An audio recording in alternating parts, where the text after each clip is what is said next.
fam, old Black Betty Bamalam. This is Frank and Mike. Here you can see we're getting started with tacking in the single backbone. John Gaddy's getting the first portion of the seat post in place so we can make some tacks there. Frank's gonna throw a little torch to it and get busy with it. Yeah, just gonna jump in there and get busy with it. Bam-a-lam, old Black Betty, Bam-a-lam Bramble Jam, or something like that. That was awesome. So I'm just up there tacking this top of this seat post to this awesome, amazing single backbone. Just throwing in some little tacks there, running about 70 amps if you're into the TIG welding. I was going to ask, man, was it 65 or 70? It was about 65, 70-ish. I don't know. I had it set to about 75, and I was using a finger control, so it probably was all 75 amps right off the bat.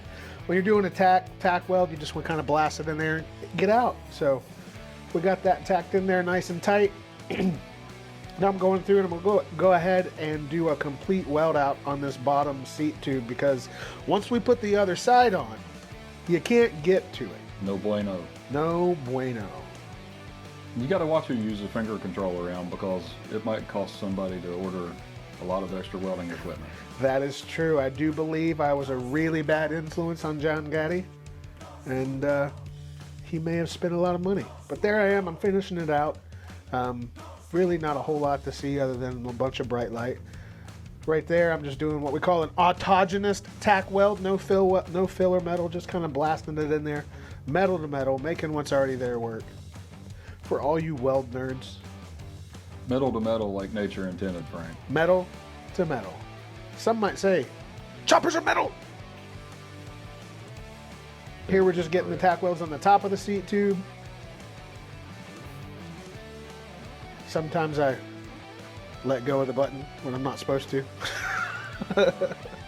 There's our moral support in the background there. You guys can see Dave down from Ohio, D. Hawkins, 1971, come down to join us, hanging out, making sure the chairs don't go anywhere. But he's getting ready to get busy here in a bit, Frank. So here what I'm doing is I'm coping the, I'm actually putting a long splice cut into this piece of 1-inch tubing that is going to be the connecting piece from the top of the swing arm to the new backbone. Throwing some sparks, getting it sliced up. Really not doing anything precision here, just kind of eyeballing it and going Just for eyeballing it, yeah. Here we are tacking that piece in. Actually, it looks like I already welded the backside in. But anyway, we went ahead and welded these out once we got them tacked up, just because it made sense to do so. We liked how everything was lined up. All the measurements looked good. Now, what was not seen on camera was the hour and a half we spent eyeballing and pounding and breaking tack welds and eyeballing and pounding, because you need everything to be as precise as you can at this point. You do. I started staring at the bike and they knew something was going to happen, because that's what I do. Yep. When Mike stares, tacks will be broken. Chaos ensues. Chaos Tracks will be ensues. broken, hammers Yeah. will be utilized. Yeah. Well, looks like the welder got his filler rod stuck, but that'll happen from time to time when you have these big jobs. And then here we are, we're still welding this out. I had to do a second pass at this one just to make sure we had the penetration. This is a high stress point. It's going to have the weight of the whole rider on it, so it's important that you get it nice and perfect. Nice and perfect. And what y'all might notice here that we didn't quite capture was the single backbone.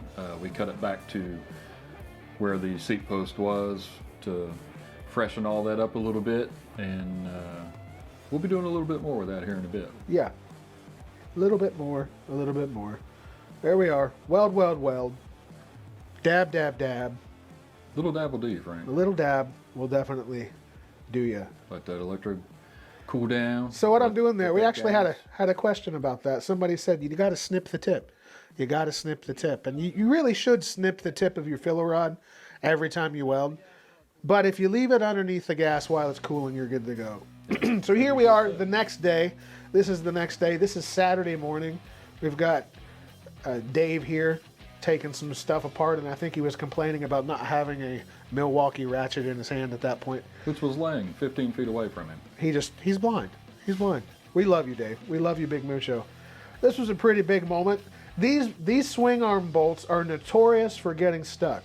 At least in our neck of the woods, they're notorious. And right there. Right out. One tap, slides right out. Something about a Florida bike, Mike. There's something about a Florida bike. John Gaddy at this point says they're all afraid of him. They're all afraid of him. I'd bring the audio up and let them hear that, but I don't want to. It is what it is. It is what it is. It's creative license. Creative license. As you guys can see there, that single backbone's flowing really, really nicely into that swing arm, or what is now the rigid rear end. Here we're working on getting some motor mounts loose, getting ready to get that engine pulled. We'll go ahead and apologize up front. We got so excited to pull that engine and all hands were on deck that we didn't. And now it's gone. It was a super secret engine pulling, Frank. Super secret engine pulling. Super secret engine pulling. Our buddy Tom right there showing off his backside yet again. Just look at him doing his thing. Standing there obstructing the view, drinking his coffee. What's up, Tom? Look at Tom. Tom. But there you go. We got a still shot of that frame. Just look at its gorgeousness. Front end came off. We're putting it all to the side. We now have 100% a stripped frame. Hey, Tom's back. There he is. I got Tom's back. Now what's getting ready to happen is this bike is going to undergo the all-new Pedro and Betty's weight loss program, where we chop away the pounds, Frank. We do it by points. It's a point system, right? We're cutting off this this rear support on this swing arm because we're going to do something a little bit different with this build, something you don't see very often on a VLX Shadow chop. So we weren't going to dive too heavily into the specifics on that because we're trying to keep you guys on your toes. We want you coming back for more. We're going to give you. We just want to give you a little taste, have you coming back, have you coming back. Little nuggets, little life lesson nuggets of chopper wisdom. There it is. He's slicing and dicing, running the 6-inch grinder as hard as it'll run. Eating sparks. Eating sparks. So you guys are going to see something, some teamwork here, pretty cool to keep the sparks out of my face. When I start on the other side here in a minute, coming out of the angle grinder straight into that tube at the front of your screen right there, all the sparks decided to just hop right back in my face. And you know, folks, let's face it, I've worked hard for this beard, and I'm not going to let it go away just because, you know, I'm grinding metal. So, hey. Don't fear the beard. Don't fear the beard. So there, as you can see, the sparks are all going to come back in my face. So Tom gets the great idea to, hey, let's pick up a piece of wood and hold it as a kind shield. of a guard, if like you will. A guard, right? a shield. It's anything in the shop can be any tool at any time. A hand. A hand. John giving you a hand right there. John don't care. Yeah, He's not scared. He's not afraid.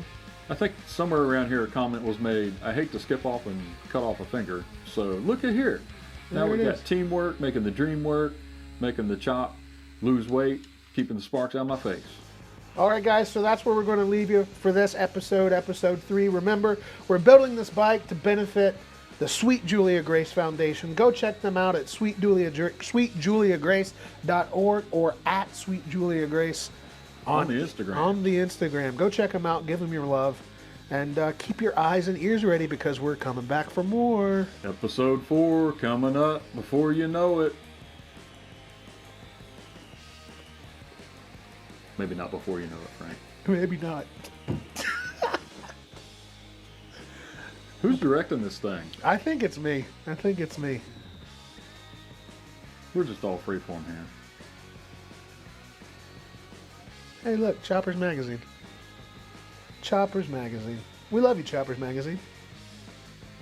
Apparently we had a whole nother minute of video that I didn't realize. Yeah, look at that. Maybe a comment can be made about, look who's not wearing shorts today. That's exactly right. John Gaddy slipped into those jeans. Maybe decided it was a little cooler here than initially thought.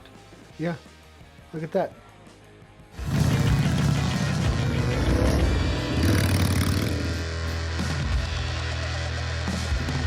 Motorcycles are stupid.